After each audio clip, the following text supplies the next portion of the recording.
Let the record reflect. We are back in session. Madam DA, you may call your next matter. Thank you, Your Honor. The state calls the state versus Miguel Enrique Salguero-Olivares, 21 CR 054-671-310.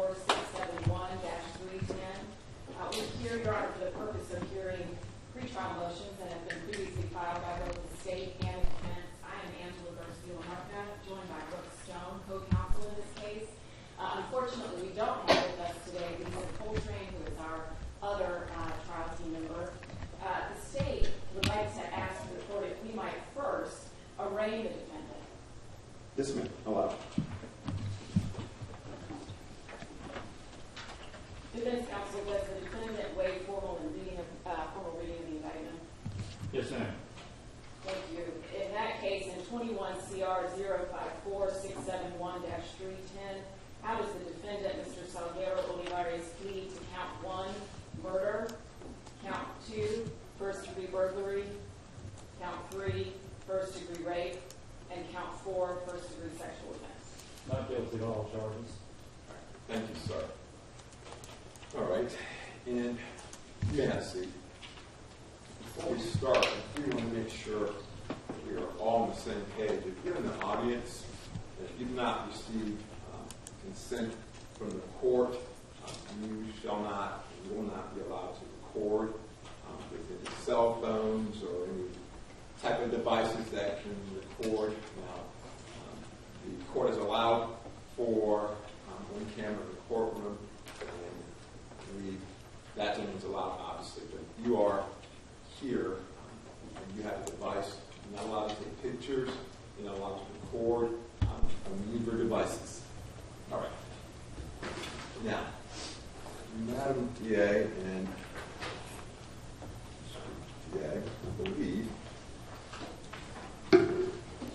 there are several pretrial motions that the state has filed and that the defense has filed, and if I'm correct,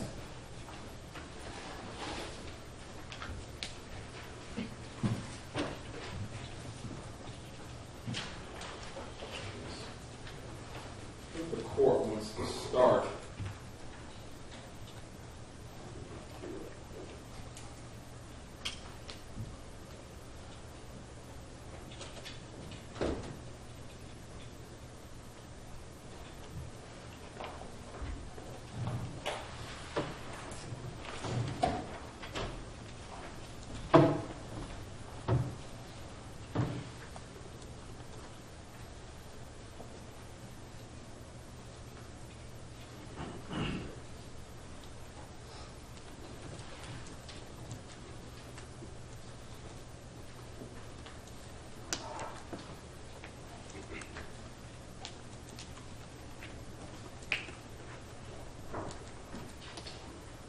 Madam DA, there's a motion in limine to exclude written statement analysis. I believe I'm correct.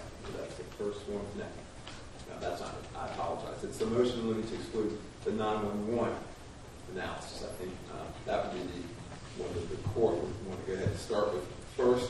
And I think this is the state's motion, if I'm correct. Yes, Your Honor. That is correct. Yes, ma'am. I will hear you. Thank you, Your Honor.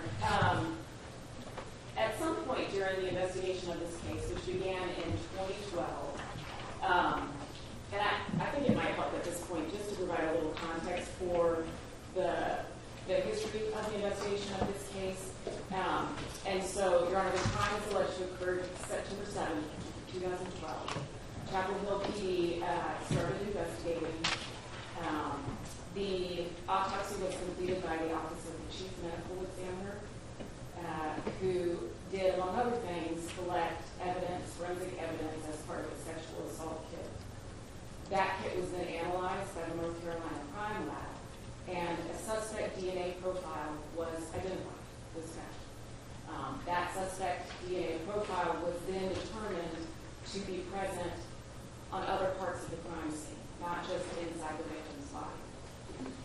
Chapel Hill PD, eventually along with the help of our State Bureau of Investigation, ended up conducting dozens of buccal swabs of men in the tri-state area. For the court's reference, the crime lab has more DNA analysis for this case than in the history of the crime lab. They were not able to find a match to the suspect profile that was on the victim and in the crime scene. And they continued to investigate. Not finding the DNA match, they continued to sort of circle back to some of their hunches. They were following the evidence, in one direction and in another direction. And at a point, they began doing some things that were unconventional. One of those things was to submit the 911 call that was placed by the roommate of the deceased, who is Faith Hedgepeth. She's the victim of this case, rather than the deceased. And her roommate, Karina Rosario, was the first to find her, along with their friend, Marisol Rangel. When Karina called 911, that reporting escaped.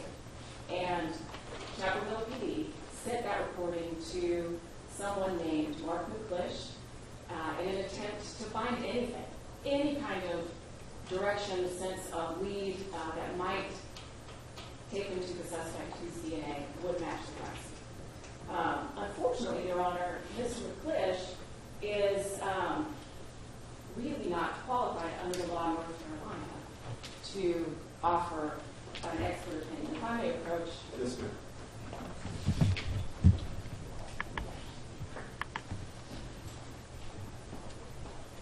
He is, and I'm happy to go into the motion if Your Honor has not had a chance to read it or has questions about it. I've read all the motions. Okay. So I think it's fairly self-explanatory. The problem here is that under Rule 8C1, 702, subsection A, if scientific, technical, or other specialized knowledge will assist the trier of fact to understand the evidence or to determine a fact and issue, a witness qualified as an expert by knowledge, skill, experience, training, or education must testify thereto in the form of an opinion or otherwise if all of the following apply. Number one, the testimony is based upon sufficient facts or data. Number two, the testimony is the product of reliable principles and methods. And number three, the witness has applied the principles and methods reliably to the facts of the case. According to Mr. McClish's report, after listening to the 911 call, he formed opinions based solely on, quote, an examination of the language used by the subject in that one 911 call. Even assuming arguendo that a scientifically reliable opinion could be formed based upon linguistic choices, Mr. McClish's analysis is not based on sufficient facts or data. He didn't know anything about the circumstances surrounding the call. He didn't know anything about the people involved. He didn't know anything about the caller's normal speech patterns or other information that would help him to reliably interpret that caller's language. It is not the product of reliable principles or methods within the meaning of Rule 2. This would be subsection number 2.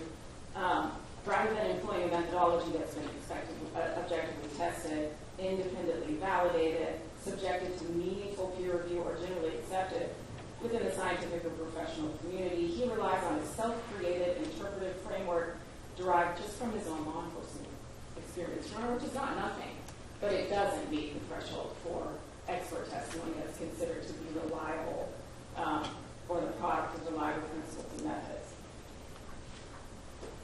For all those reasons, Your Honor, the state is asking that this court issue an order excluding any reference to or substance of the 911 call. Thank you, Madam Chair. Mr. Rainsford, are you doing this part of the defense? Yes, Your Honor. Yes, sir.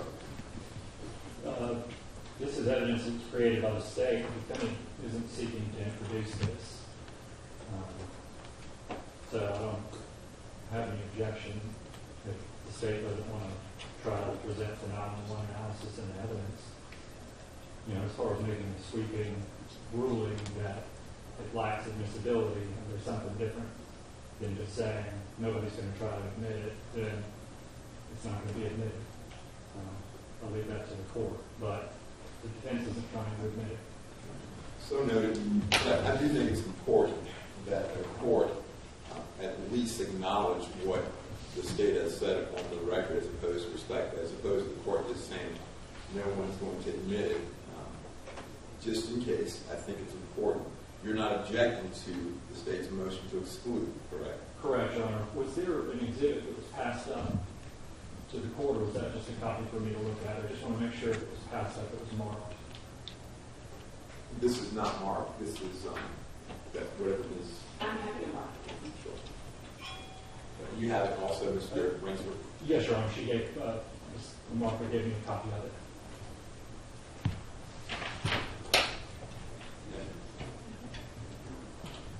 Your Honor, the state would like to mark that state exhibit 1, if I may approach. You want to mark that, respectfully, say, for the pretrial, just to be safe. Yes, absolutely. Thank you. So the distinguish between that and the court is, she's making sure that I can do that, but so we can distinguish. Thank you. Before it go a long time ago, so. So is that, you're going to mark that as? State exhibit 1, pretrial. Thank you. So noted. The objection, Mr. Rainsford? No, Your Honor. Thank you. Noted. Allowed. Now. Madam Clerk.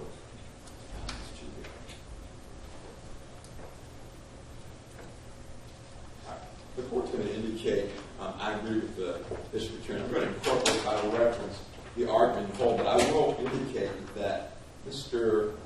The place I believe his resume, he has his education, his physical education. I thought I read that, and that, as the district attorney said, this is his own, he created this own, it's a self-created interpretation that derived from his law enforcement experience. However, he also indicates there's no methodology, or there has not been any meaningful peer review or anything that's indicated to the court that this method is generally accepted within the community.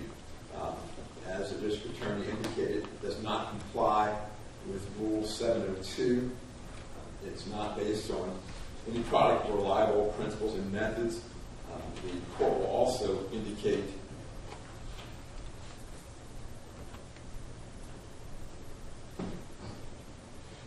Ms. Lamarca actually said that. I was concerned about how he could make a determination about speech patterns when only hearing this person's speech pattern for the first time and only time.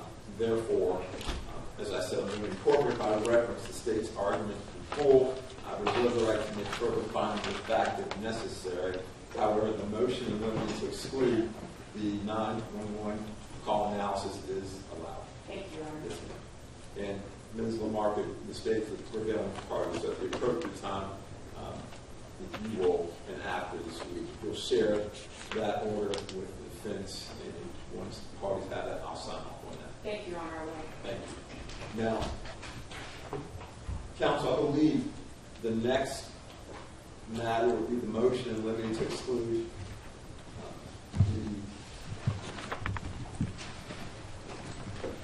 the state.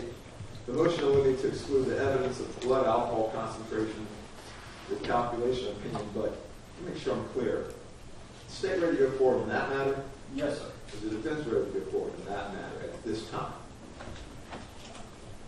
At this, when I said this time, we mean at this very moment. No, Your Honor. We're not aware that the state was pressing an evidentiary hearing on this, and based on, I don't know what the testimony is going to be, but for purposes of potential cross-examination, and I think Your Honor's probably seen the motion in response that we filed to the state's motion.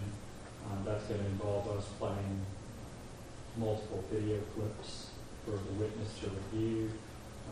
Sergeant Matthews is a relevant witness. He is coming to court Wednesday, and so we're going to do an evidentiary hearing. I think, rather than having everything done right now, it doesn't mean we have to have everything done today, but we'd certainly like to call Sergeant Matthews, and he's only available Wednesday. He's coming here for a separate motion, and so perhaps over the lunch hour, we're going to try to reach different parameters on this.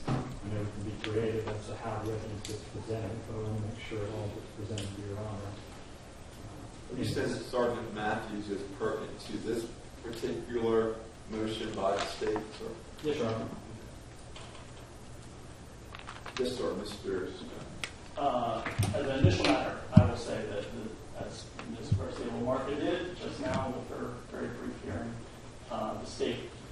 intends to and reserves the right to make all of these hearings evidentiary hearings. There was no request of which ones were going to be evidentiary. It was the state's understanding of Your Honor's order that all parties were going to be prepared to address all motions starting this morning. So we have a witness. We actually have two witnesses present in court for this hearing, one of whom has traveled to be here. The state would ask to proceed with this hearing at this time. Well, the court's going to say this respectfully. This offense date happened September the 7th of 2012.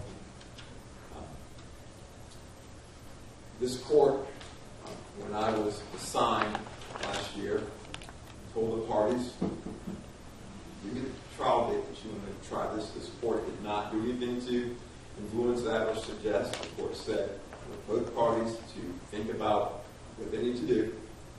Give me a court date that you want to try this matter. This matter is set for September 28th of this year. And the parties understood that we were going to have pretrial hearings. The court could not appear in June because of a family matter. And as a result of that, I pushed the deadline back as far as the date to file the pretrial motions and the date that we hear the pretrial motions, which, as a function of that, would give all parties even more time to present motions they thought were pertinent and relevant. I say all that because we waited long enough. We're going forward. You may call your first witness. Before I do that, Your Honor, just to set the scene a little bit. Does Your Honor have, and I'm not sure exactly when it was filed, I got it when I got into the office this morning. It says here it was filed it says it was filed the 31st. This is the defendant's response to this motion. Do you have that? Was that an odyssey or is that something that was filed? It was, I got a notification from Odyssey this morning. When was it filed? Friday. I'll check it on Odyssey. No, I was not given that or given notice. When we looked on the Odyssey system this morning, when we got the notification, it looks as though the notation that it was filed is on the Odyssey system, but the PDF of the document is not. That may have changed. Do you have a copy for the court, sir? Yes, Your Honor. We'll provide the court. Just need to make sure I have written notes on my copy.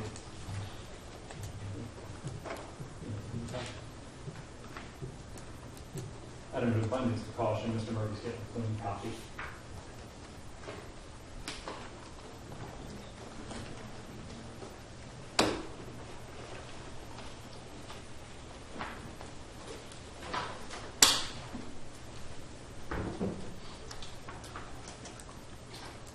Permission to approach? Yes, sir.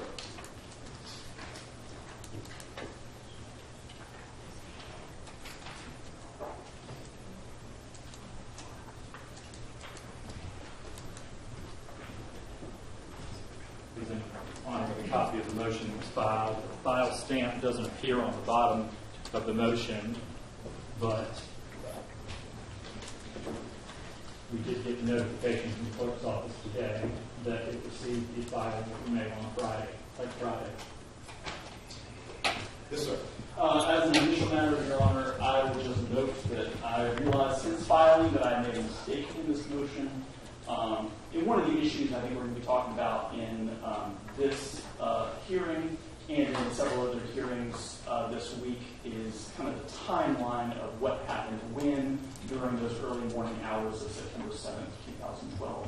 I wrote in my motion in paragraph 4 that Karina Rosario and Faith Hedgepeth left the bar called The Thrill at 2:07 a.m., or I said approximately 2:07 a.m. That was based on information we received from the Chapel Police Department that was reported in their reports. Since then, I found something that was written in a report in 2016 where the Chapel Police Department report on page 470, in case anybody wants to find it, written by, in a supplement by now Chief Lakeview, saying that they realized that the timestamps on those surveillance videos from the thrill were off, and that what is reflected as 207 is actually sometime later than 207.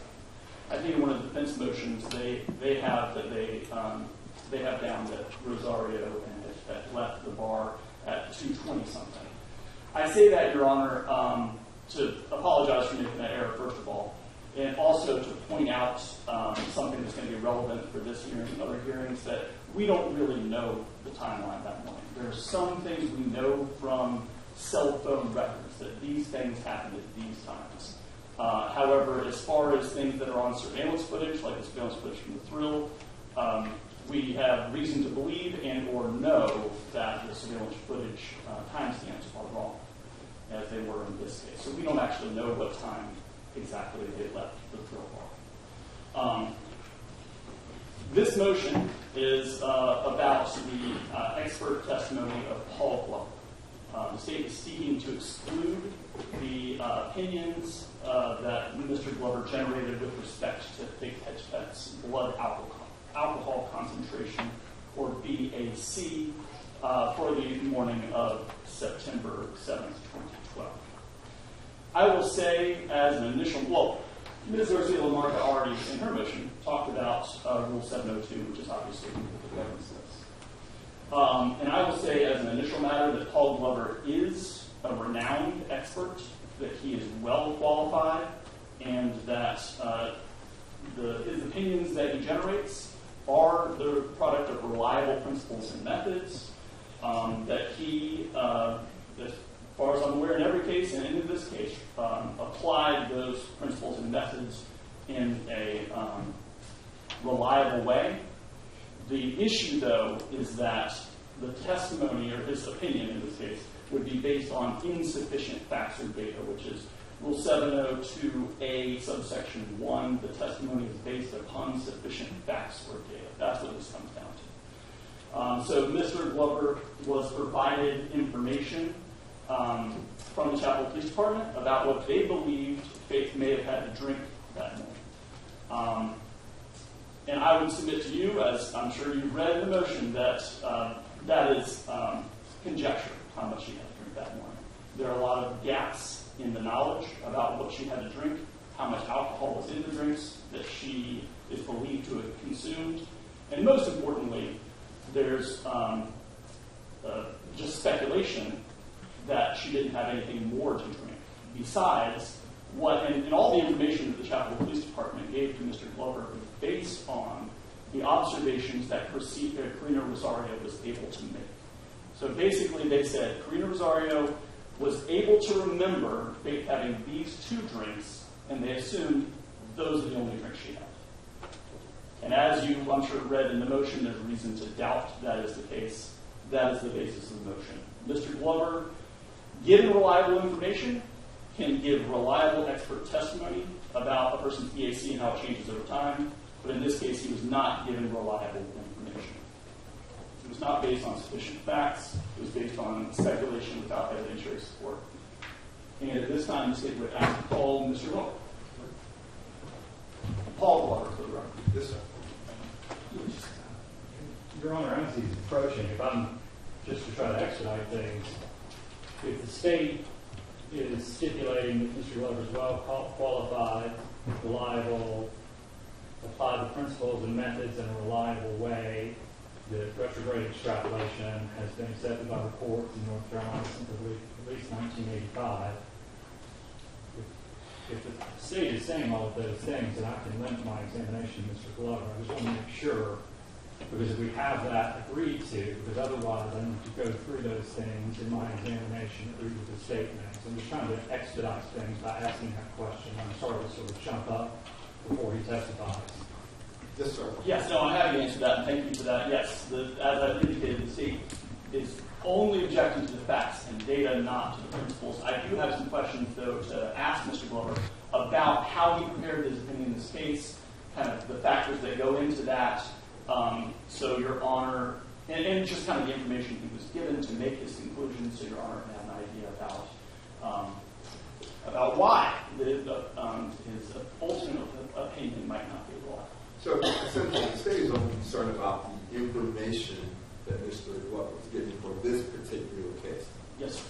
information you may not have been given, or may not have access to, or even know. That's right. Okay. All right, you may swear in the witness. Do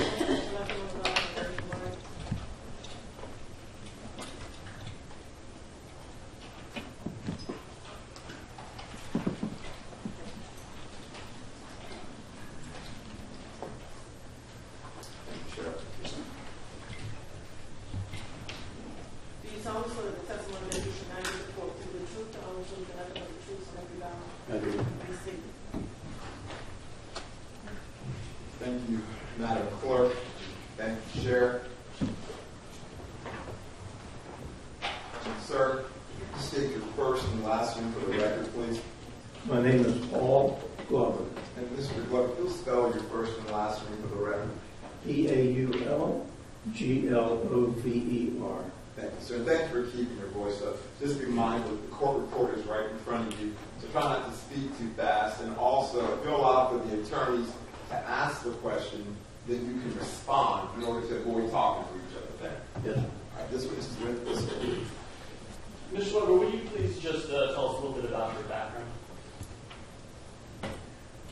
I got my BS at Florida State University in 1974. Got my master's at Florida State University in 1978. I worked in immunology at Oak Ridge National Laboratory for 7 years. I then worked at the National Institute of Environmental Health Sciences in Research Triangle Park for about 5 years, and then in genetic toxicology at Burroughs Wellcome for 7 years. I was then hired by the state and was employed by the forensic test for alcohol branch. I was initially the research scientist for the branch. I became the assistant branch head about 2 years after I was hired. I became the branch head in 2007. I was the branch head until my retirement, which was 2014. And are you working now? I'm retired, but I consult on the side, and I've basically been testifying since I retired for the last 12 years. And approximately, how many times have you testified as an expert witness? 479.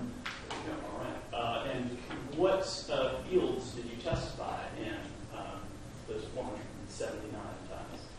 Alcohol, physiology, pharmacology of alcohol, blood alcohol testing, breath alcohol testing, instrumentation used for those tests, the effects of alcohol on human psychomotor performance, effects of drugs on human psychomotor performance.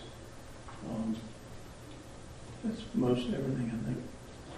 Is it fair to say that a majority of your expert testimony has concerned blood alcohol concentration?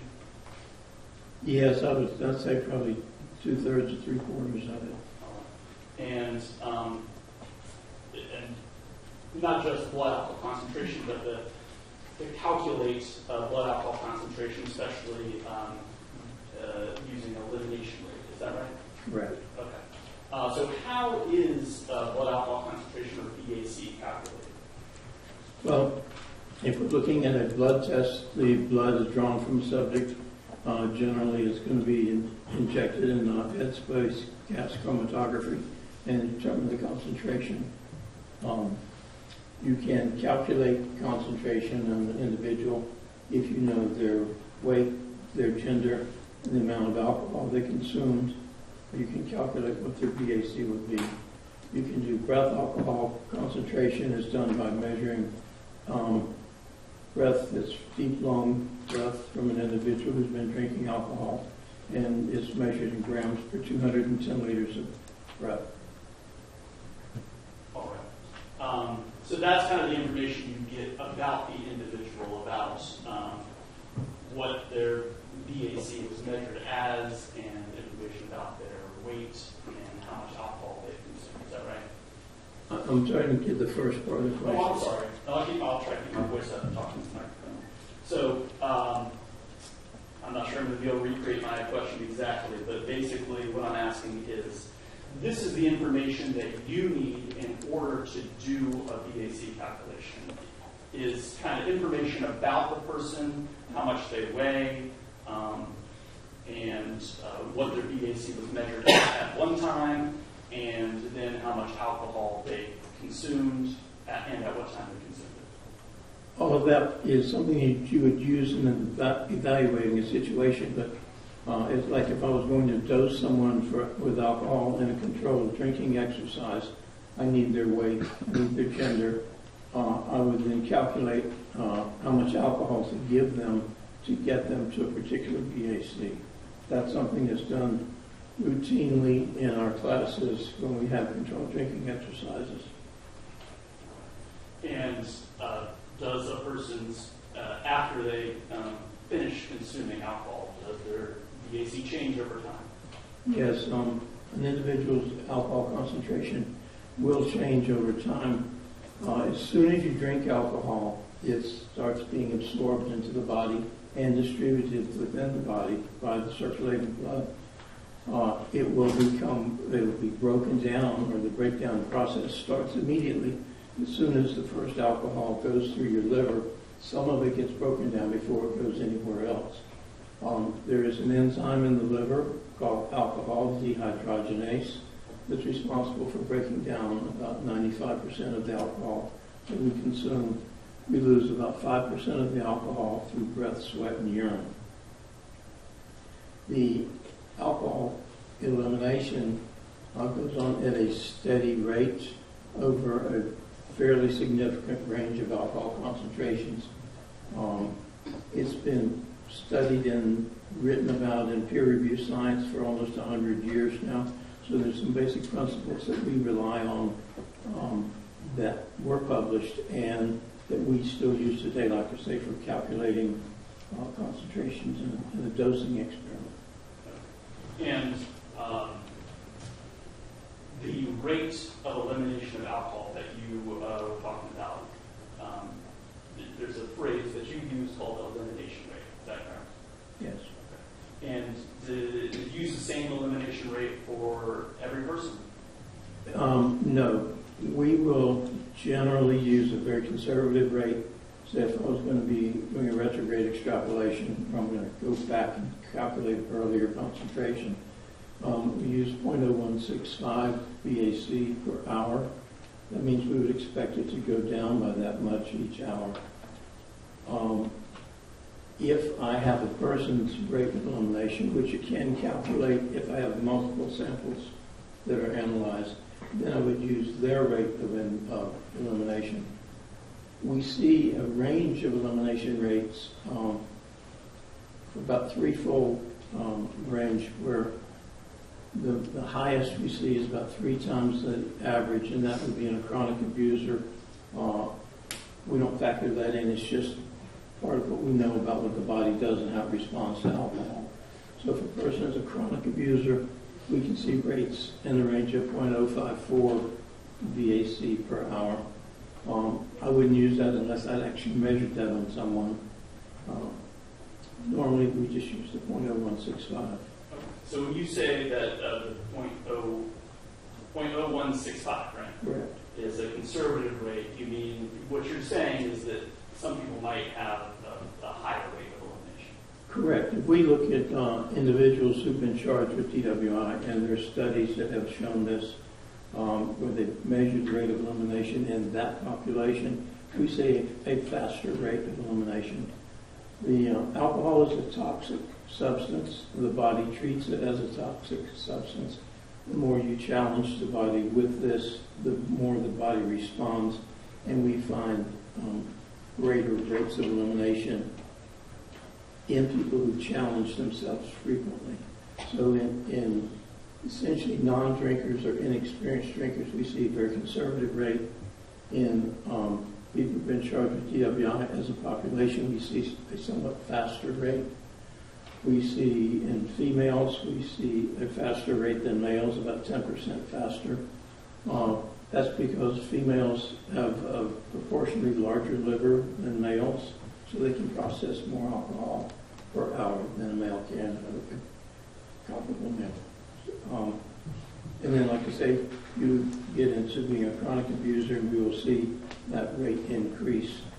It's also increased by concentration increase. So if we have an individual who's going to get up, say, in the range of a .30 or higher, we see an accelerated rate of elimination. Again, that's a response the body has to that concentration. It wants to get rid of that alcohol. So it will accelerate the elimination.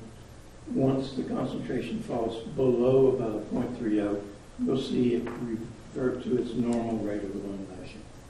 Finally, if a chronic abuser stops abusing, basically becomes a non-drinker, if they are then challenged with alcohol again, which we don't do as an experiment because ethically it wouldn't be correct, but if they start drinking again, we will see that they've actually reverted back to a normal rate of elimination because, again, the body responds to no threat. It's reducing its response. I want to ask you about your work in this particular case. How did you come to be involved in this case? I'm not certain. I believe I was contacted in the first couple of weeks after the murder, and they had limited information at that time. And I talked to them, and I don't remember if I know I went to Chapel Hill Police Department at one point, and I'm not sure if that's when I gave them my report or if it was before then. But I got a limited amount of information, and they just wanted to know, here's this alcohol information, what can you tell us? At least that was my impression. They didn't know if it was something significant or not significant, and so they wanted me to look at it and say, tell us what we've got.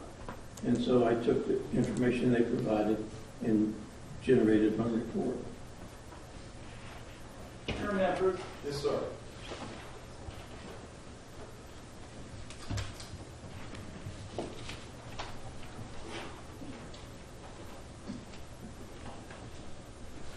I am showing you what has been marked as State's Exhibit 2 pre-trial. That's two pieces of paper stapled together, is that right? That's correct. Okay. And do you recognize the information that's contained in State's Exhibit 2 pre-trial? Do I recognize this? Yes. Yes, I do. Okay, what is it? It's a letter or report that I generated and gave to Chapel Hill Police Department. And is this the report that you're referring to where the Chapel Police Department reached out to you with a limited amount of information and asked what can you tell us? Judge, reform the question. Correct. Can you tell us about what information you were given and what you did as reflected in your report, State Exhibit 2 trial? Information provided was that this female was 19 years old, weighed 148 pounds on September 7th, 2012.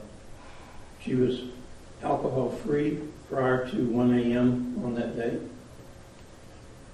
Between 1 a.m. and 2:35 a.m., she consumed 2 ounces of 40% ethanol in the form of 2 drinks, one consisting of a shot of 40% ethanol and one consisting of a 12-ounce red slushy containing 1 ounce of 40% ethanol. The consumption took place in a social setting. Their last food consumption was approximately 6 hours prior to consuming the alcohol. Those were that was the information I was given, plus the fact that the medical examiner's office had done an alcohol determination on blood from the victim, and that was they expressed it in milligrams per deciliter, which is 20 milligrams per deciliter. We always do it in grams because of our criminal statutes, motor vehicle statutes, and so we convert that to 0.020. Okay, so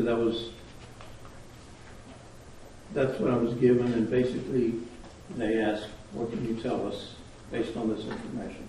Now, let me ask you, you said that some of that information came from the medical examiner's office. Do you know where the rest of the information came from? Well, the officers provided it to me, and I presume that was from some of their investigation at that point. This was just barely 4 weeks after the death. And so I know that some things could not have been available then, and so this was all that I could get. But I don't have a file for this particular case. I retired 12 years ago. This happened 14 years ago. And that's, if I had a file, it would have been left with FTA, and I would be relatively certain it's long gone. Since we weren't involved in anything more, I just happen to have a copy of the original letter. Your Honor, would you like a copy of this report? And for purpose of pretrial, you move this into, for pretrial purposes? Yes, sir. I would move it into evidence for purposes of pretrial. Any objection? No objection. Noted and allowed.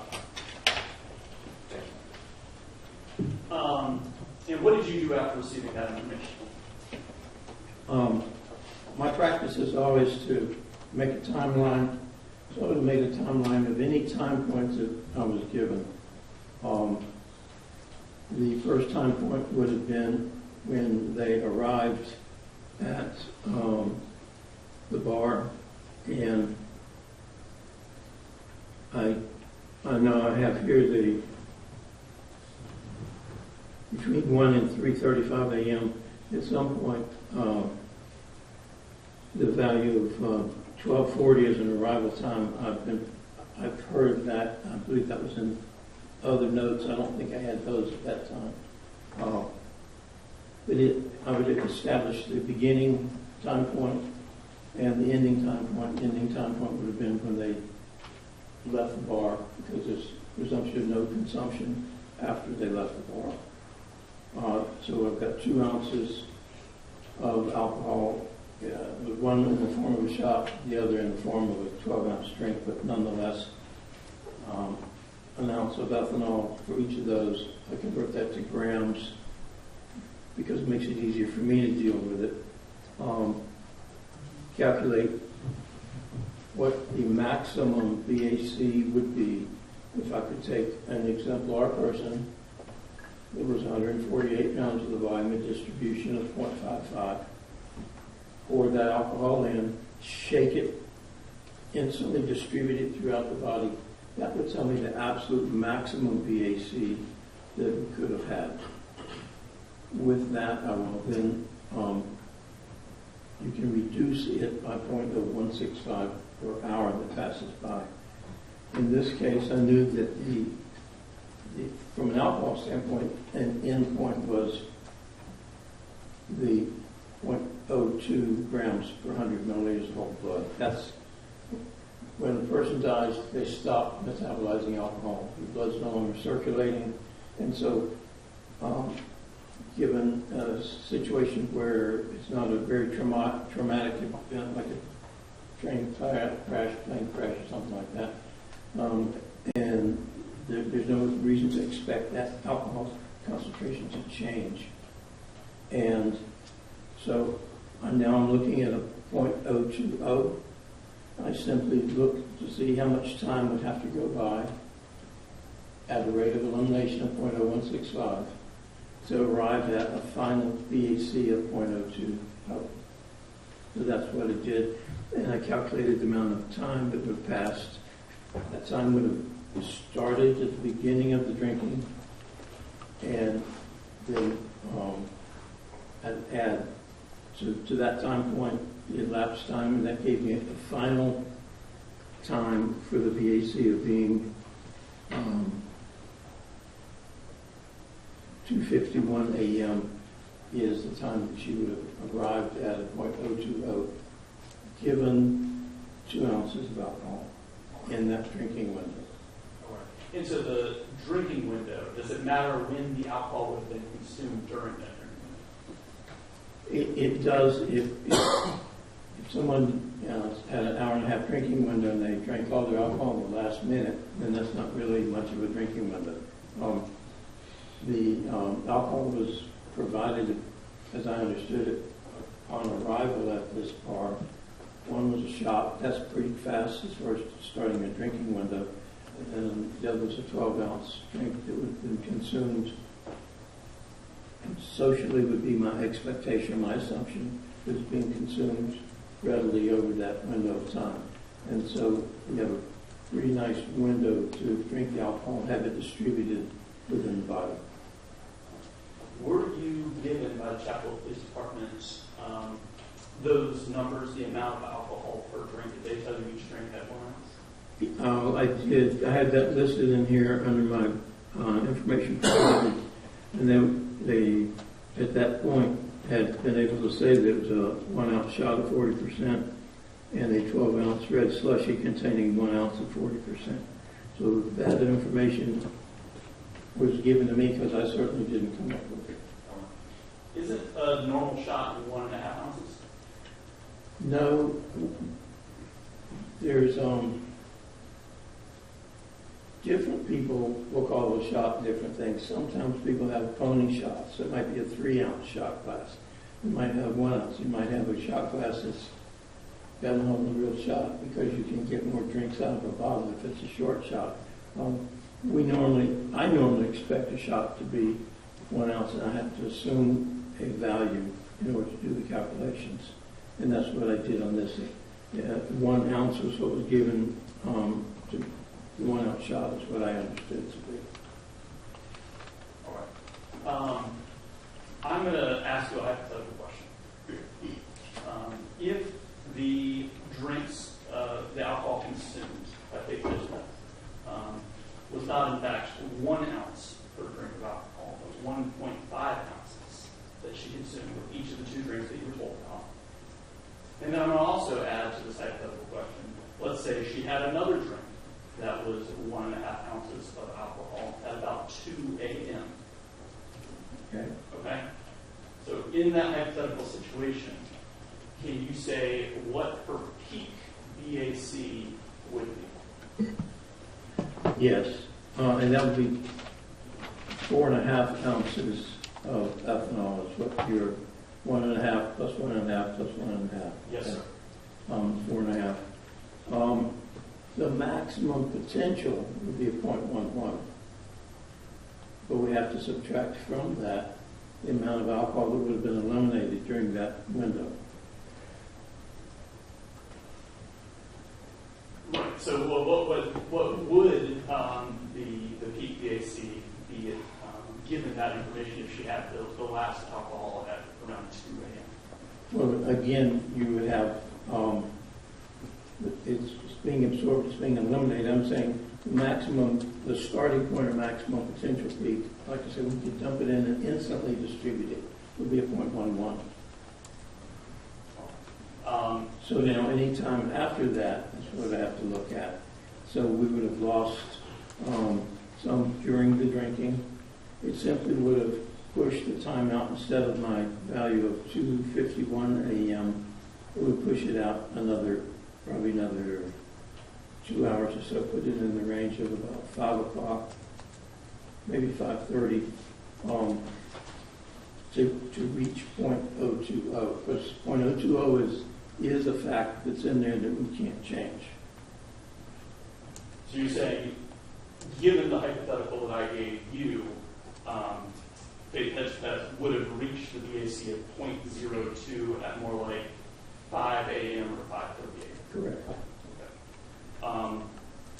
And you were talking about her max BAC, but given the hypothetical that she would have consumed the last alcohol around 2 a.m., she probably would have reached the max. Is it fair to say that her max BAC would have been more like a 0.08?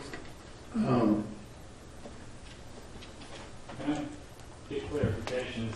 The question would have been a 0.08 in the hypothetical I'm giving you. Just want to make sure we're clear. Well, I think the witness perspective is the one that asked it. If he understands the question, then he can answer it. So he hasn't indicated he doesn't understand the question. So if you can repeat the question. Yes, just so everybody's on the same page, I'll repeat it. So given my hypothetical that both the drinks you were told about, instead of being 1 ounce each, were 1.5 ounces of alcohol each, and there was another 1.5 ounces of alcohol consumed at around 2 a.m., my question is it fair to say that her peak BAC would be around 0.08? Yes, around that. It might have been 07, 08, but the maximum potential BAC would, and it would have been sometime I'll say if the last drink at 2 o'clock, it's going to push it out to 2:30, maybe 3 o'clock. We've seen social drinking situations, peak is reached 24 minutes after the last sip with full elimination of 17 minutes beyond that. So from about 2:30 to 3 is when she would have peaked and that would have been in that range of about a 07, 08. And just to be clear, then after peaking at an 07 to 08, she would have gotten down to a .02 at about 5 or 5:30 a.m.? Correct. Okay. I think I just have one more question, which is that if Faith Hedgepeth consumed alcohol after the end of the drinking window that you were given, how would that affect the calculation? Well, depending on how much it was, it would impact it. If it wasn't too very long after, it really wouldn't have changed that much from the hypothetical I just went through. When we dose people with alcohol, there's a kind of expected alcohol curve. So if I dose someone today and I'm going to measure their alcohol concentration, I would have them drink whatever I'm going to give them, and it would give me a nice, pretty straight line going up, and then it starts sticking back down. In social situations, we will see people go to have a drink, so their BAC will go up, kind of level off, take another drink, goes up, a little level off. Depends on the time between them. But it's like a set of stairs going up. But whenever you stop, or whenever you have less, then we're going to have a nice decrease.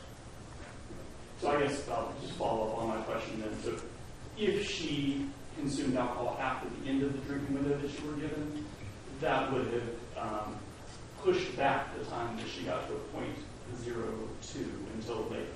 Yes, it would have. No further questions.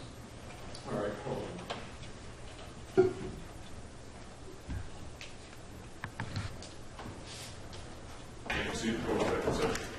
Thank you, Sheriff.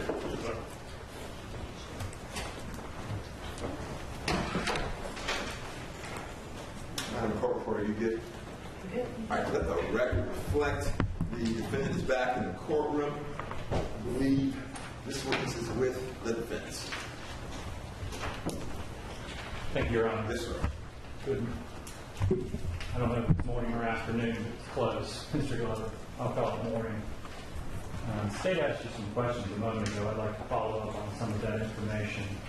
Do you still have the exhibit in front of you? I believe it's marked as either one. It's a copy of the report you generated from October 11, 2012. I have my copy. I think the clerk has a copy of the stamp. Approach. Yes, sir. Thank you, Your Honor. Yes, sir. Pass these back to the witness. Yes, sir.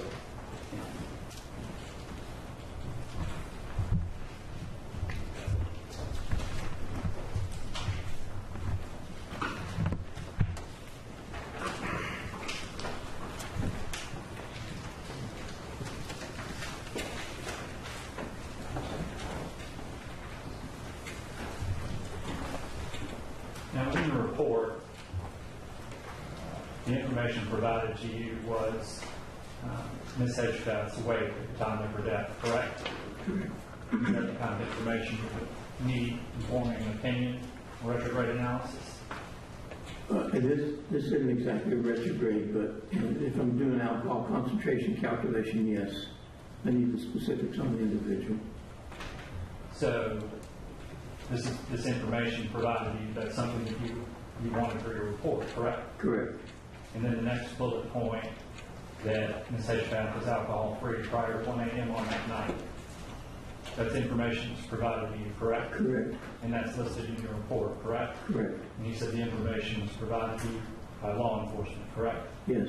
Do you have any reason to doubt the information law enforcement provided to you? I don't have a reason to doubt it. Okay. And in your report, if you had doubted information being provided to you by law enforcement, that's something you would have noted, correct? I'm certainly have to speak up just a hair. Yes, sir. if you had doubted any information provided to you by law enforcement, that's something you would put in your report, correct? If there was an issue with it, yes. Okay. And you haven't listed any issue, correct? Well, like they said, alcohol-free prior to 1 o'clock, I don't have any issue with that. I don't have a reason to question it. And so if they had said something totally off the wall, I would say, well, wait, it can't be, but this is reasonable. Because this report was being prepared in conjunction with the murder investigation of a 19-year-old UNC student, correct? Correct. So this isn't something you took lightly, was it? Not something like This isn't something you would have taken lightly preparing this report. No. Right? And so if you didn't think you had sufficient information to generate this report, you wouldn't have signed it, correct? correct. And then going back to the third bullet point, between 1 and 2:35 a.m., Ms. Hedgepeth consumed 2 ounces of 40% ethanol in the form of 2 drinks, one consisting of a 1-ounce shot of 40% ethanol and one consisting of a 12-ounce red slushy containing 1 ounce of 40% ethanol. That information was given to you by law enforcement, correct? Correct. And you don't have any reason to doubt the information given to you by law enforcement, correct? I know, I'll say if they were given that, if they were provided that information, they've given it to me. I don't know that they verified it, but I have no reason to challenge them on this. Well, if you had concerns about whether or not it had been verified at the time, that's the sort of thing you would have asked law enforcement, correct? If I had a question about it, I would have asked them about it. And there's nothing in your report indicating that you had concerns that law enforcement hadn't properly verified how much Ms. Hedgepeth was observed to have been drinking on the night in question. I didn't have a question about what they provided. Okay. And relying on information from the police in all the years you've been testifying as an expert, that's generally what you do, right? It's what? That's generally what you do because you're not there on the night in question, correct? Correct. And the police contacted you to prepare a report in this case, correct? Correct. And that naturally would allow you to request the police to give you information to generate a report, correct? Correct. And I know you were asked hypothetical questions about, the size of a shot and what it could and could not contain. I guess my question to you is, that's obviously going to be a question that could get asked in any case when someone is alleged to have alcohol, correct?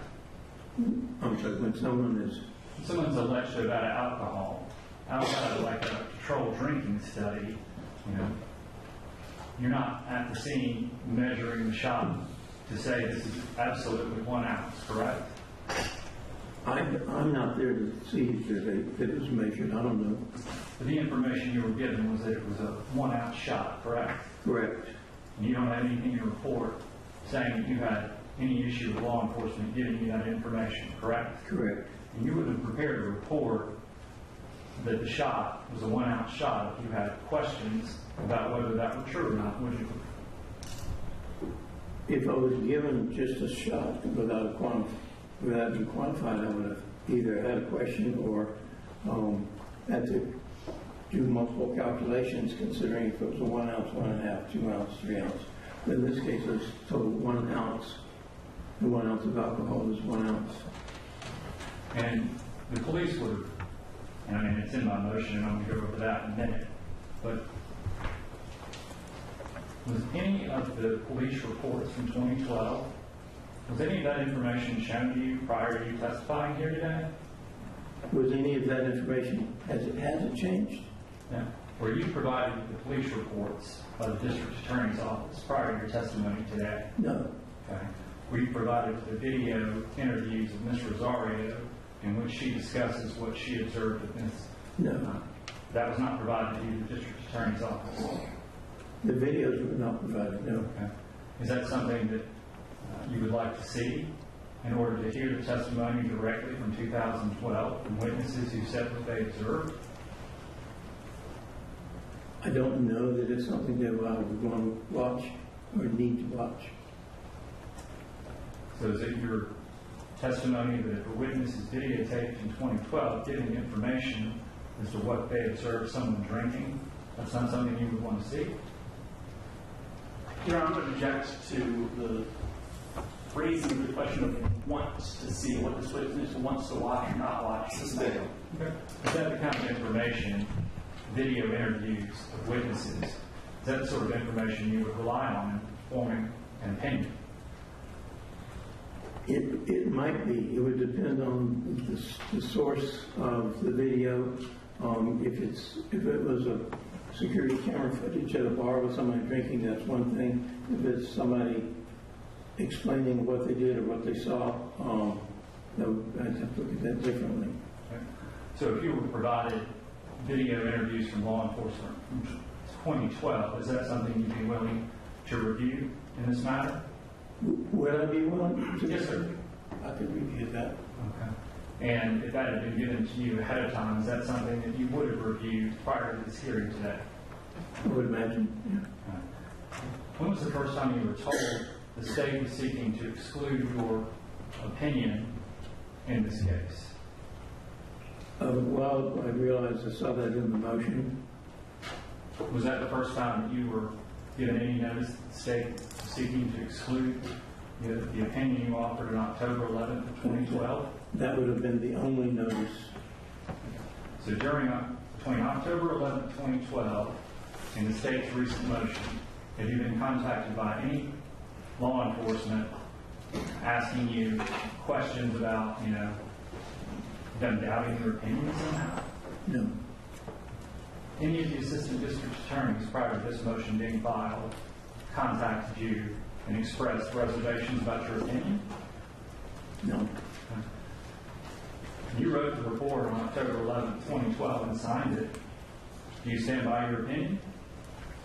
I stand by the opinion I have in this report that was based on the information that was provided that's listed in this report. Information provided to you by law enforcement, correct? Correct. Okay. And you also had a blood sample from the medical examiner's office, the results of that, correct? Correct.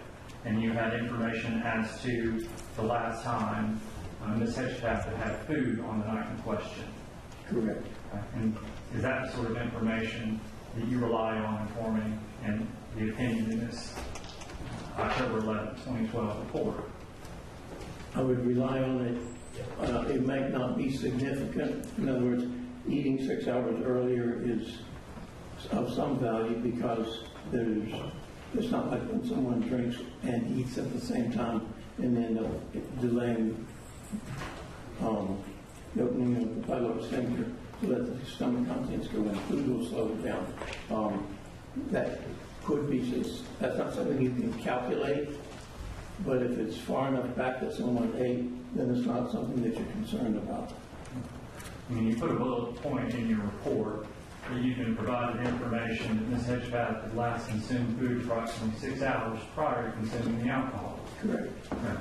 And you wouldn't put that in there if that wasn't information that was relevant to your opinion in this case, correct? It's relevant. It allowed me to exclude an issue, which would be some contents. Okay. And so having actual information was important to you, correct? Correct. Okay. And you had that information, correct? Correct.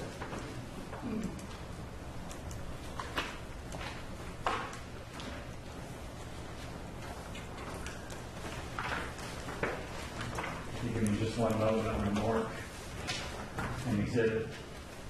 I'd like to approach the witness and I'll hand copies to the opposing counsel. I believe I have one for the state.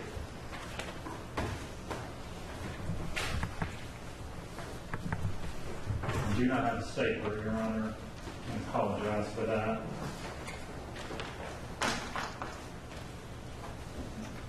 You don't have a stapler? I believe the clerk asked if she made Gilby's history.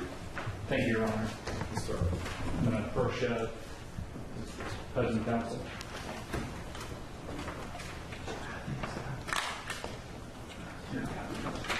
Yeah, I just want to Commissioner, approach the clerk. What? Just to have to say it. Sure. Yeah. I just need to cut this off. You have one.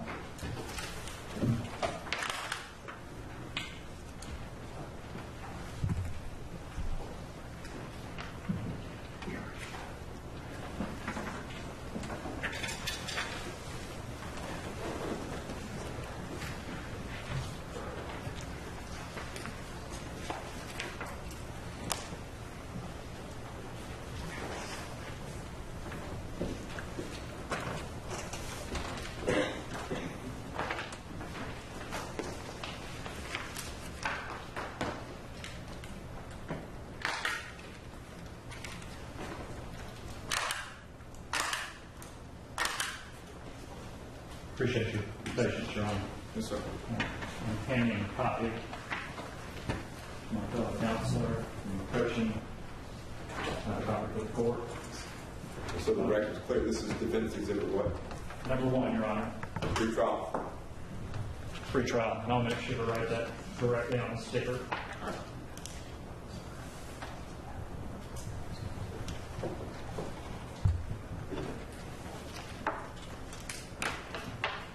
Commissioner Approach. Yes, sir. Thank you, Your Honor. Mr. Glover, I'm handing you a copy of what's been marked as defendant's pretrial exhibit number 1. And you can just, it's going to take you a minute, I know, it's several pages, but can you take a minute and look through this because I have a few questions for you about this.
Yeah, Jim. Oh, yeah, sure. Okay. Now, I'll represent to you, I'll turn my microphone on first. I'll represent to you as an officer of court. These are notes from a supplemental report prepared by Officer Rodney Matthews from the Chapel Hill Police Department that was provided to the defense in this case as part of discovery. Have you ever met Chapel Hill Police Department retired Lieutenant Rodney Matthews? I'm sorry. You've worked with retired Lieutenant Rodney Matthews from Chapel Hill Police Was Department. in touch with him about this case because that's what addresses my report to. Yes, sir. That's who we're talking about. These are his notes. Okay. Can you go down to the last full paragraph on the first page of the exhibit? Okay. Now, in this, in Officer Matthews' supplemental type report, it stated that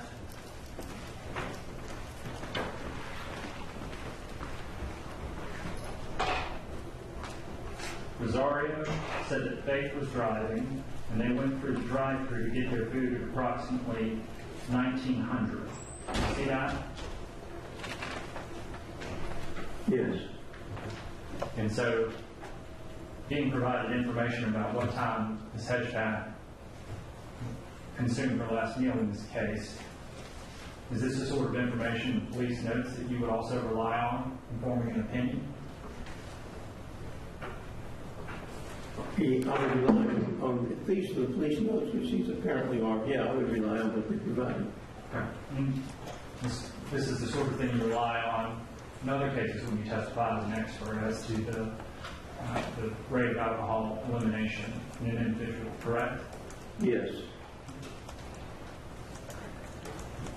Going down to the last sentence on page 11, Officer Matthews wrote, I asked Rosario if they drank any alcohol during this period, and she said no.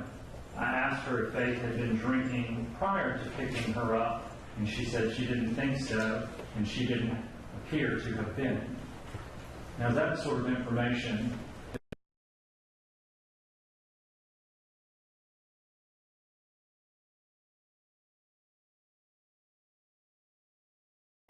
to drink? Correct. At this time of night, 1900 hours. Correct. Okay. So that's additional information that maybe isn't specifically listed in your report, but it's in front of you now. Do you have any reason to doubt? No. Got it.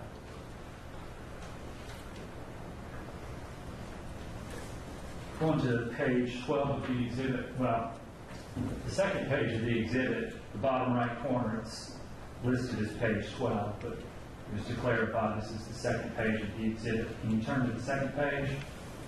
Okay. And the, I guess, third full paragraph starts, Rosario said that she and Faith entered Thrill around 1 a.m. and drank their first alcoholic beverage. I asked her what Faith had to drink, and she said she had a shot of Hennessy. Now, in this case, this is Ms. Rosario providing information to Officer Matthews, correct? Correct. And this is describing the time of the first alcoholic beverage, correct? Correct. And it's describing what the first alcoholic beverage was, correct? Correct. And that first alcoholic beverage is a shot of Hennessy, correct? Correct. Now, the Assistant District Attorney asked you about hypotheticals and what might be in certain drinks, correct? Yes. The police report and the information in front of you is specific in saying the first drink Ms. Hedgepeth had was a shot of Hennessy, correct? That's correct. If you had any doubts about the size of the shot that she had, that's something that you would have asked police to get more information on, correct?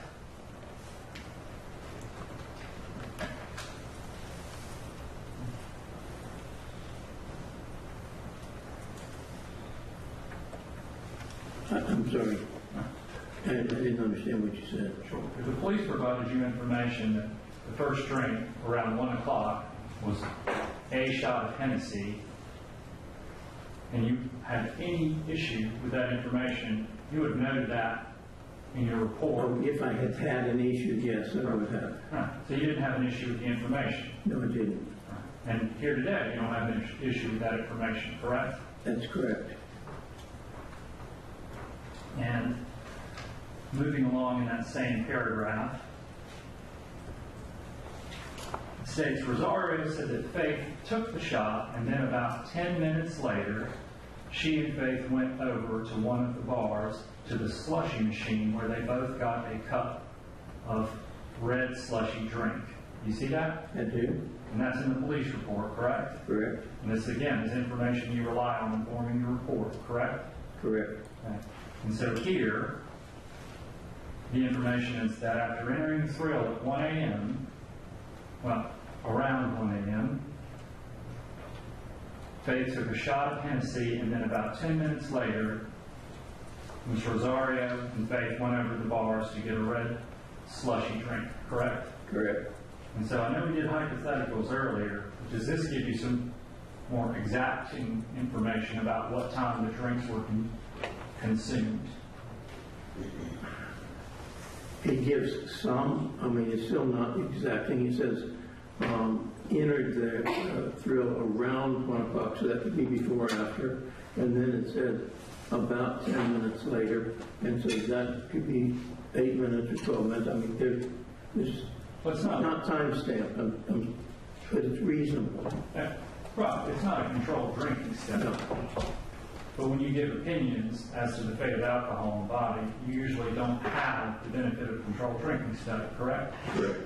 But that doesn't prohibit you and has not stopped you from offering expert opinions as to the fate of alcohol in someone's body, even though it's not a controlled drinking study.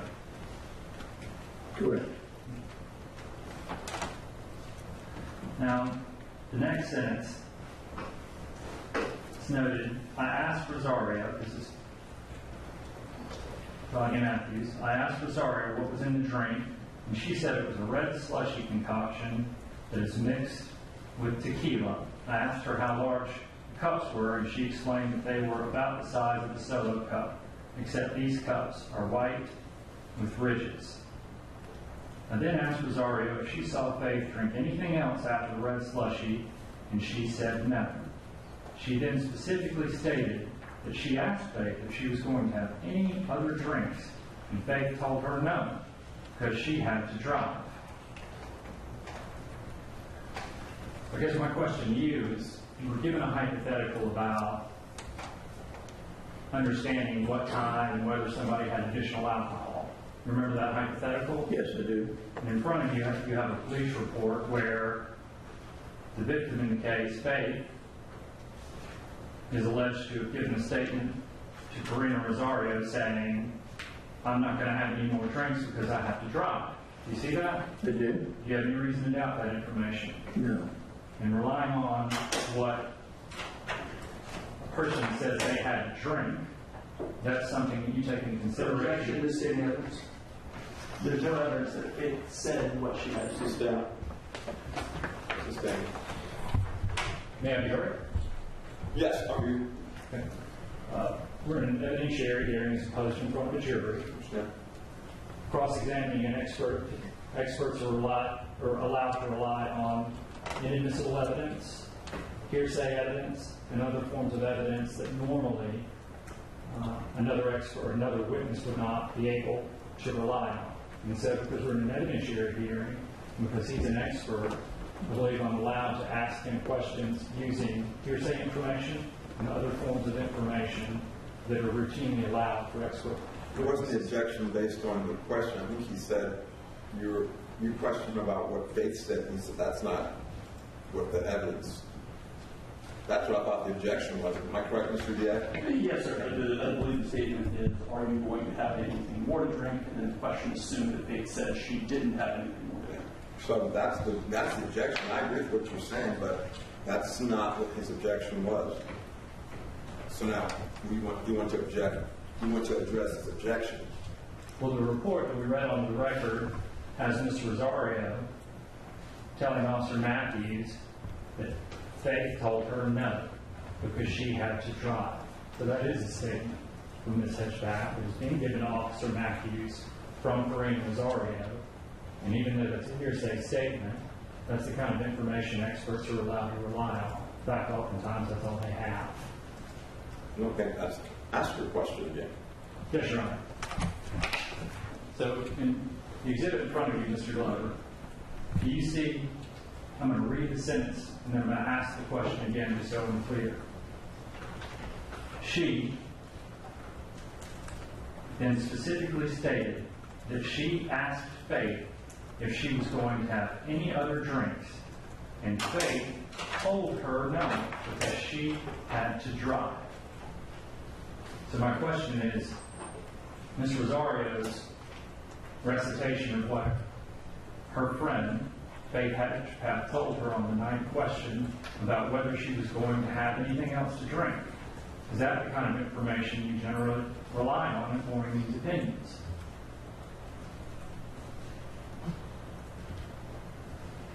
That specific statement, it doesn't add anything. There's not a value you have to correct for it in there or have to subtract anything out. It's information about what she said. But there was a question as to, we don't know if she had anything else to drink that night. But here, you're being offered evidence in the form of a police report that there was a statement from Faith Hedgepeth to Karina Rosario saying, after this red slushie, she's not going to have another drink because she has to drive. And that's saying that that's what the victim told her, but it's not necessarily saying what did happen for the rest of the evening. Sure, but at this point, do you have any reason to doubt what Ms. Hedgepeth said to Ms. Rosario? No. And if you have no reason to doubt it, then that's the sort of thing that clearly you should be able to rely on in this opinion, correct? Well, again, it's not saying what actually did happen. This is earlier in the evening when she says, "You're going to have any more?" Says no. That's what someone's intent is, but I don't know if that's what she did. You just said you have no reason to doubt it. I don't have any reason to doubt that she's telling the officer when she's interviewing her what she was told by Faith. I don't have reason to doubt that. I just don't know that nothing was consumed later on. Well, did you read the motion that we filed, the defense filed in this case, that listed specific interview clips from Ms. Rosario being video interviewed by the police as to whether or not Ms. Rosario had any information about whether Faith had had anything to drink once Faith and Karina came home from the thrill? Did I read that in your motion? Yes, sir. No, I've not seen your motion. Okay. Well, we listed time clips, and I can play the video clips, and that's going to take a lot longer, but I can tell you as an officer of court the motion using the video evidence that we were given by the state in this case. Officer Matthews, in October of 2012, asked Ms. Rosario about drinking after they got home. Ms. Rosario's statement, I wasn't in the mood to drink, and I asked my mom, I was like, did you, because I didn't clean out my fridge, and I was like, did you see a wine bottle in the fridge? And she said, yeah, we poured it out. So Faith didn't touch the wine. Now, hearing from a witness that someone else didn't consume any alcohol in the home, that's the kind of thing you rely on, correct? In trying to form an opinion? I form an opinion based on basically crunching the numbers that I'm provided with here. So you don't rely on witness statements? There's not a way that I can factor in a statement like that other than she saying the wine, they poured it out, and someone says, well, then she couldn't have had it. Okay. But there's not a way of factoring that in the opinion when I'm just going to crunch numbers.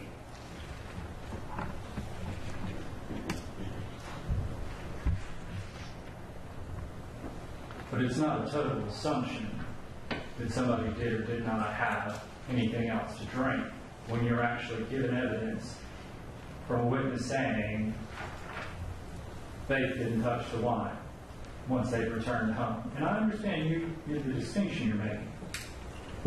But I'm asking, that is some evidence you're given from a witness saying Ms. Hedgepeth didn't have anything else to drink when she got home, correct? That's correct. And if she had said, yes, she drank 6 ounces of wine, that would have been another factor I would have to factor in there. If someone's saying there wasn't any other consumption, I don't have a number, so I go with what I've been given as far as what the consumption was, not what the consumption wasn't. I mean, you make a great point. If a witness provided information that, Faith came home and had 3 beers when we got home from the thrill, that's something that you would take into. Absolutely. Okay. But here, it's the opposite, correct? It's correct, but again, there's no way of factoring it in. Nothing gets added, nothing gets subtracted. So whether or not Ms. Hedgepeth had anything to drink once she got home from the thrill, that doesn't matter. Just stating evidence that the testimony is she didn't have any of that wine. Suspend.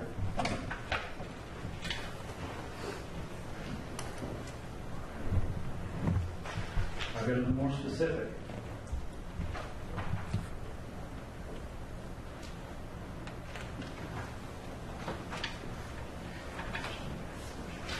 One moment. I want to make sure I get this.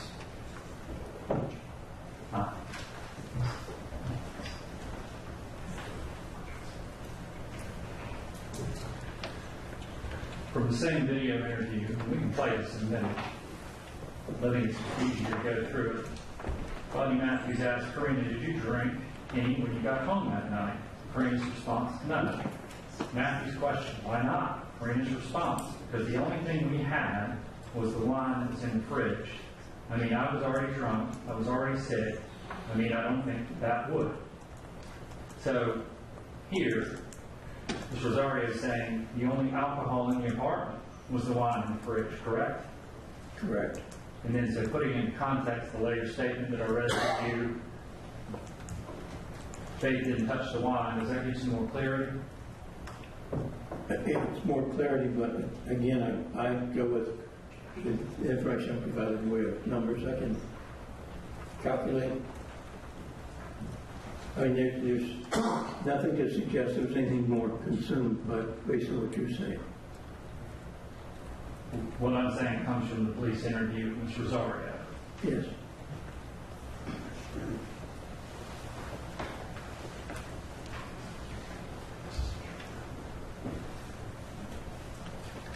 In your expert opinion, in this case, going back to, I guess, state's pretrial motion exhibit 1, I may have stated the, it's hard to come up with the exact things that we wrote on the exhibits, but the first piece of paper that the state gave you, your opinion, do you still have that in front of you? Yeah, Yeah, that's your opinion from October 11, 2012, correct? that's correct. Okay. And in your opinion, you say Ms. Hedgepeth's volume of distribution is 0.55, which is a value consistent with females. Correct. Is that still your opinion today? Is that what? Is that still your opinion today? Has that changed? It's reasonable. We didn't do a body mass index or anything like that, but it's a reasonable value. And the next bullet point, Ms. Hedgepeth's rate of elimination of alcohol is 0.0165 grams per 100 milliliter per hour, which is a value consistent with her age and experience with alcohol. You see that in your report? Yes, and that's under my assumptions. And so my assumption is her rate of elimination is 0.0165. Okay. Well, that was your opinion in October 11th, 2012.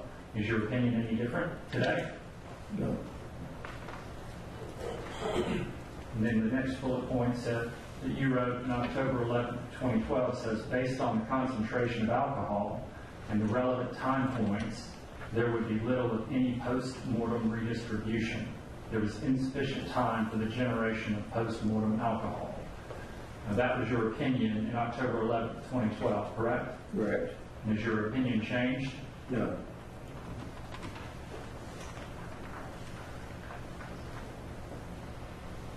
Going to page 2 of the exhibit.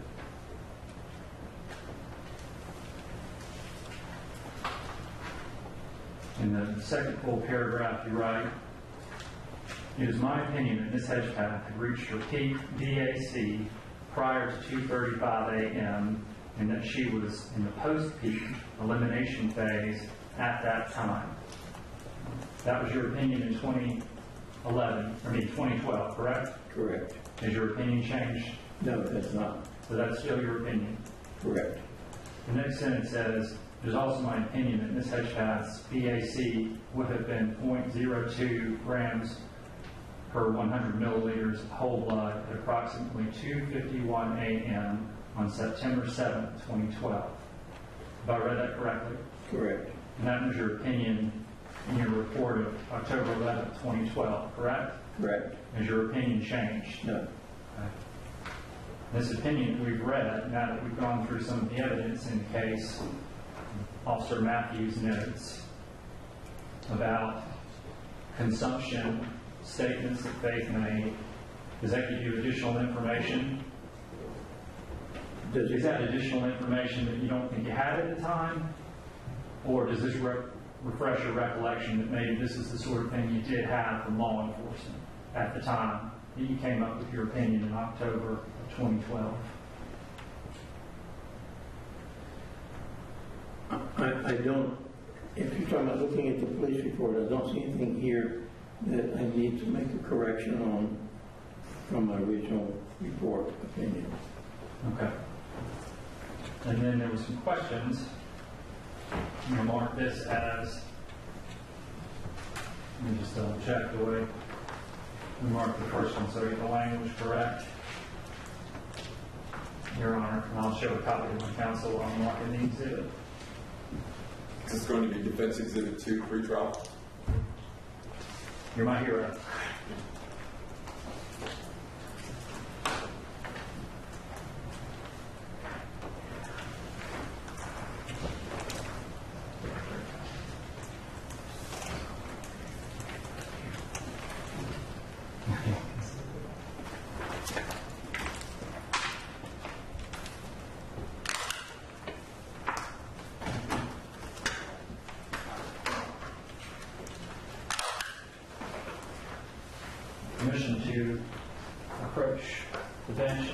evidence. Yes, sir.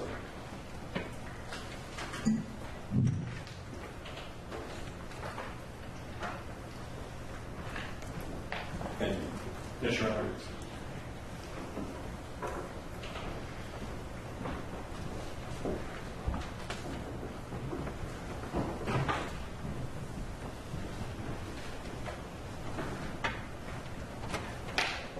Can just take a moment and review that.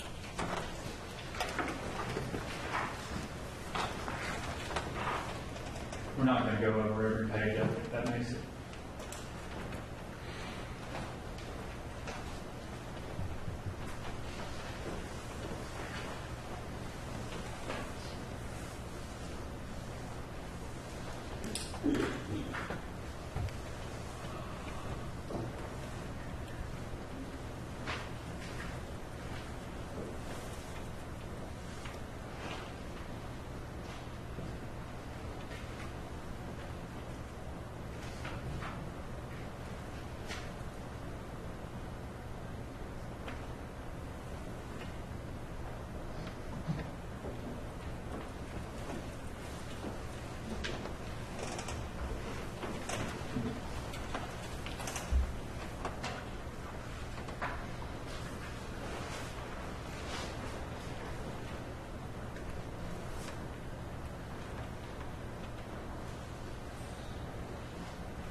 Had a chance to review it? Good. You had a chance to review? Well, I skimmed it. I'll tell you specific sections. If you're looking on page 1, in the first, this is a report from J.W. Britt from Chapel Hill Police Department. You see that at the top? Yes, I do. Okay.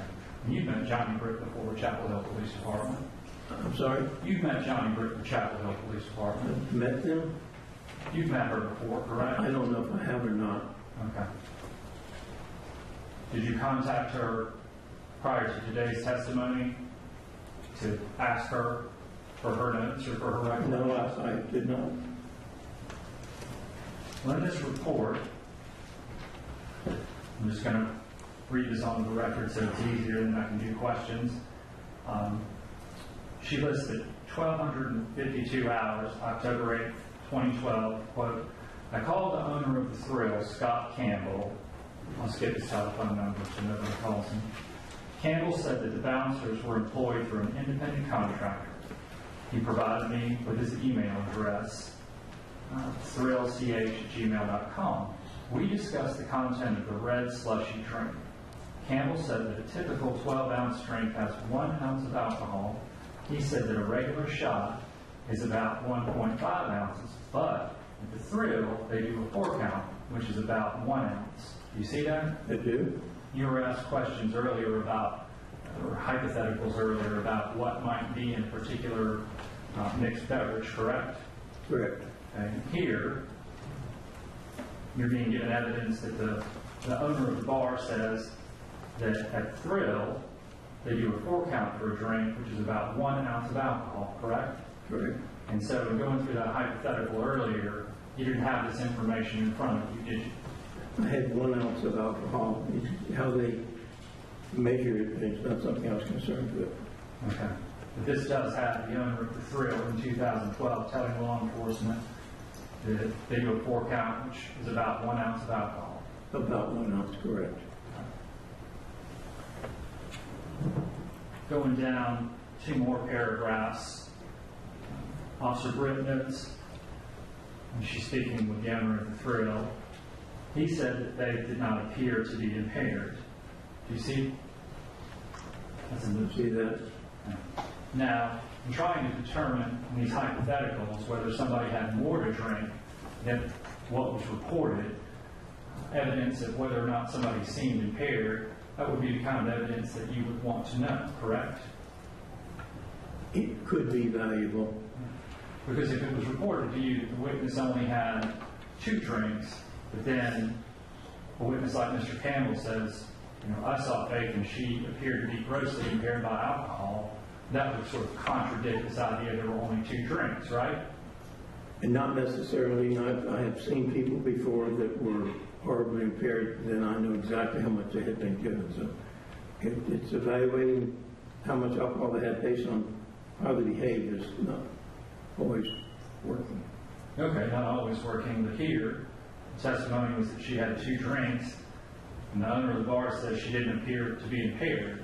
Those 2 things, that's not inconsistent, is it? It's reasonable. Thank you. You'll go to page 3 of the exhibit.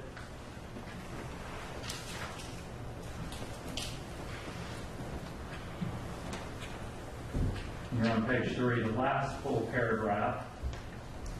This is from Officer Johnny Britt on October 10th, 2012, 10:30 hours. Now, I'm going to read onto the record so I can ask you a couple of questions. Campbell is the one who created the drink and recipe. He said the slushy is mixed in a 5-gallon bucket. The slushy machine holds 6 gallons. They mix 2 to 4 gallons at a time in the bucket. He said there is a 0.75 bottle of Flores tequila per 2 gallons in the red slushy. They alcohol the second bottle pour. The mixture consists of water, a Margarita Express brand strawberry mixture, liquid, and tequila. If they were hand mixing, the bartender would pour a 1-ounce shot into the non-alcoholic strawberry margarita. He said they do a 4 count, with stress on the low end. He said it was more like a 3 count. Campbell said there is less than 0.7 ounces of alcohol in a 12-ounce drink. And did I read that language correctly from Johnny Britt's report from October 10th of 2012? Yes, you did. So does this information in this police report that's being collected, the owner of the bar is telling law enforcement that they stress on the low side in pouring a drink, correct? Correct. And here, he's discussing the recipe, this red slushy recipe. Faith is alleged to have had 1 red slushy, and he describes what the mixture is, correct? Yes. He describes the amount of alcohol that's in the mixture, correct? Yes. He explains how it's made, correct? Yes. And all of this information that I just talked to you about from Mr. Campbell, well, that was from October 10th, 2012, correct? It's in Johnny Britt's report, dated I October. looked at the date. I believe so. And then the first discussion of this exhibit in front of you, the date above that was October 8th, 2012, correct? I believe so. Okay. And I'm asking you that because the report that you generated in this date, the report you generated in this case, is dated October 11th, 2012, correct? That's correct. So it seems like this information about the mixture in the slushy and how much would be poured into a drink is information you probably were given at the time. I don't know. Okay. It's been 14 years. All right. Would you be willing to ask law enforcement, since they made a report, hey, did you give me this information? Would I ask them if they gave it to me? Yeah. Right now, I have not done that. Okay. Would it help your opinion if your recollection could be refreshed as to what exactly you were given from the law enforcement officers? No, my opinion is as it is my report. Okay. So you've been asked hypotheticals by the state, but your opinion remains what's in your report, correct? Correct.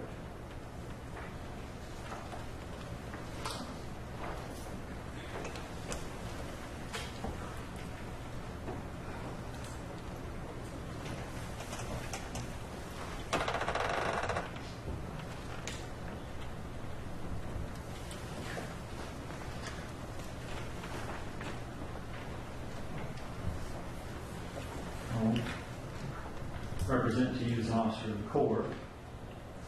Video recorded interview with Ms. Rosario from September 13th, 2012. Roger Matthews asked her, and up to that point, leaving the parking deck to go into the thrill, let me ask you this. Had you guys been drinking any alcohol at that point? Karina's response, no. Having information from a witness provided to law enforcement as to whether or not Faith had anything to drink prior to going into the thrill, that's something that you would rely on in forming an opinion, correct? Because you would want to rule out any prior alcohol having been consumed. Again, it gives me confidence in my calculations. It doesn't give me a value that I would either have to add or subtract. The more information you have, the better, right? Correct. And then on September 20th, 2012, Ms. Rosario said in a recorded interview during question and answer, quote, Rodney Matthews asks, during the day of the 6th, Karina says, oh no, we didn't have alcohol. Matthews, did you guys drink any alcoholic beverages at the apartment before you went out that night? Karina, no. Now, is that more information from a different interview date from Ms. Rosario confirming with the police that neither she nor Faith Hedgepeth had anything to drink prior to going to the thrill? Any question? I'm sorry. Correct. Is that more information for you? It's more information. It's what has been said before. But, yeah. And just a minute ago, you said the additional information gave you confidence. And so now I'm giving you a little bit more. Does that give you even more confidence? I'll say generally, if it's the same person saying the same thing and they're saying it 3 or 4 different times, it doesn't make it more correct. But it is another point of information you have in analyzing the case, correct? Yes. And so in this case, you haven't just been presented with a bunch of assumptions and asked, hey, let me just give you these assumptions with no factual information, and can you tell us a number? That's not what happened, is it? No. You were given specific pieces of information in order for you to evaluate and provide an opinion to law enforcement during the course of a murder investigation of a 19-year-old UNC student, correct? Correct.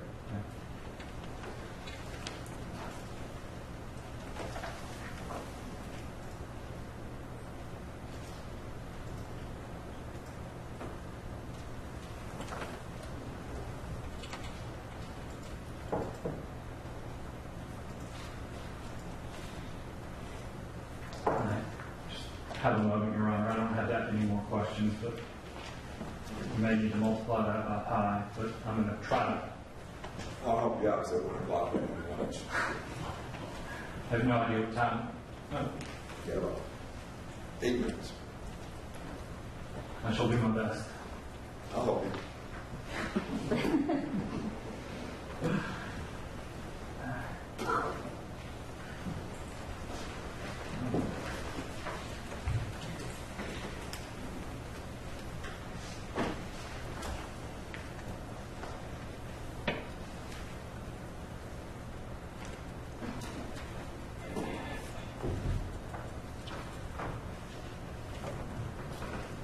just a minute to talk to my fellow counselors. Yes, sir.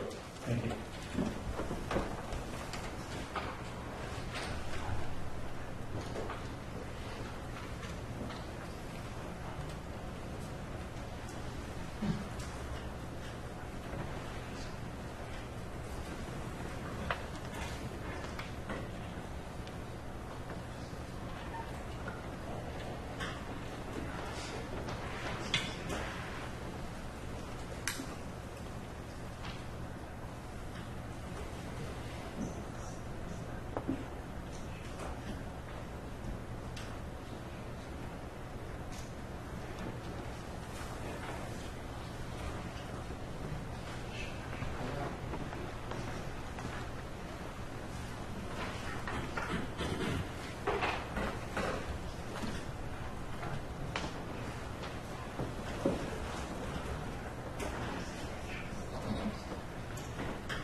Video recorded interview with Ms. Rosario of the Chapel Hill Police Department from September 20th, 2012. I'm going to read to you the question and the answer. Officer Matthews asked, and y'all didn't stop anywhere on the way home? Karina's response, no. Having information from witness that there was no stop for Ms. Rosario and Ms. Hedgepeth on the way home from the thrill, is that another piece of information you can rely on in determining whether or not Ms. Hedgepeth consumed anything else after leaving the thrill? There's no indication that she did drink more based on that. No. And I agree with you on that, but I just want to make clear that it's not just an assumption. You actually have facts that you've been presented through the form of what a witness says they observed. But saying someone didn't stop someplace doesn't mean that she didn't drink anything, that's all. Sure, but it's not just an assumption on your part that the person didn't have anything else to drink. You actually are being provided with evidence that a witness said, we didn't have anything else to drink when we left, correct? I'm being provided that statement by that person, yes. Okay. Because you testified as an expert, and you're aware there's a difference between somebody giving an opinion when everything was just an assumption versus someone giving an opinion when they've been given actual pieces of information, factual information. Okay. Even in your own practice, if the police had come to you in this case and said, we would like you to generate a report, we don't really know from any witnesses what anyone had or didn't have to drink. We're just going to give you some hypotheticals. But that's not what happened, is it? That's not what happened in this case, no. You were given specific information by the police during this murder investigation so that you could formulate an opinion, correct? Correct. And you use that information to formulate and come up with that opinion, correct? That's correct. And as you sit in this courtroom today, you stand by that opinion, correct?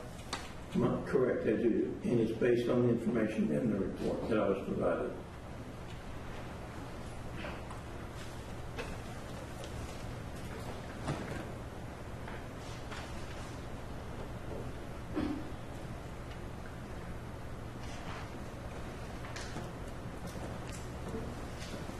Those are all the questions I have for this witness, Your Honor. Yes, sir. Will there be redirect when we come back from lunch? No, sir. Well, the court is the finder of fact at this point. I'm the jury. And the court has to make the decision as to whether or not this evidence at some point will go behind the gate if I have to let it go in front of the jury. So I do believe, respectfully, since at this point, if the court has a question as to this witness, I think I'm entitled to ask him a question. Any objection to that, Mr. Diaz? No, sir. Mr. Rinsford? I don't have an objection, only just for clarity's purpose. And I think the rule is that an attorney doesn't have to object to the court's question. It's presumed that an objection would be raised to the question. I haven't looked at that in a while. I'm not saying I object right off the bat, but just for clarity. No, I haven't even said the question. I wanted to make sure the parties were aware that the court has the finder of fact, because you're presenting to me. You're saying, hey, Judge Gregory, we want you to either exclude it or not exclude it. And so in order for me to find out why I should do it, if I have a question, I should be able to ask him, since I'm the finder of fact, correct? Certainly, Your Honor. All right. So, and then we will, well, you know what? Well, I'm going to ask you. I just want to make sure I understand this, sir. Are you saying to me that it doesn't matter that even if someone said, well, I don't know what she had to drink after, or if I was around her, if you don't have that information, meaning that if at some point Ms. Rosario left the home, she wouldn't know if Faith had anything to drink. And if she didn't know, how does that factor into your report?